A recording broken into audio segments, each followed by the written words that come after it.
اجازه السعوديه بنين الاستاذ حافظ ابراهيم ديس. اهلا ومرحبا بك يا ريس. اهلا استاذ محمد، اهلا بحضرتك. كل عام وانت بخير يا ريس في اول يوم دراسه ان شاء الله. انت بكامل الصحه والعافيه يا استاذ محمد. اهلا. بدايه يا ريس كلمه تقولها للطلبه ابنائنا اللي جايين السنه دي الجداد والقدام في مدرسه الشهيد بيس السعوديه بنين بمناسبه العام الدراسي الجديد.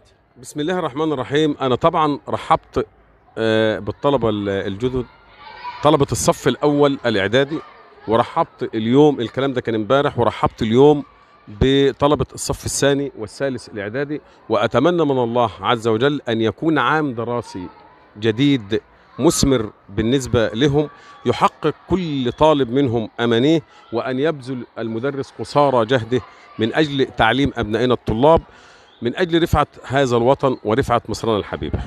تمام يا ريس، كل عام وانت بخير. كلمه بقى للمدرسين الافاضل المتميزين اللي بيشاركوا في العمليات التعليميه، وتتمنى لهم ايه في العام الدراسي الجديد وتنصحهم بايه؟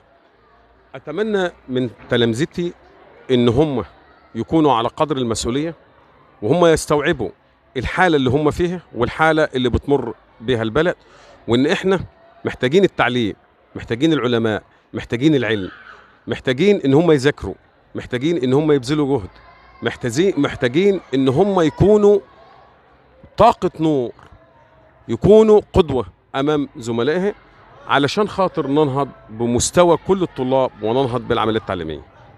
احنا بصدد مبادره جديده في تخطيط استراتيجي اسمها مبادره دعم المعلم نفسيا وبناء ثقافيا. هل في يا ريس لو في بعض المدرسين المتميزين، هل هيكون في مكافآت للمدرسين دولت وتحفيزهم وتشجيعهم ان شاء الله ان هم يبذلوا مزيد من العطاء في الفتره دي ان شاء الله؟ بالنسبة للمعلم او المدرس مكافئته الوحيدة حاجة واحدة: وجود ابن الطالب متميز، وجود ابن الطالب متفوق.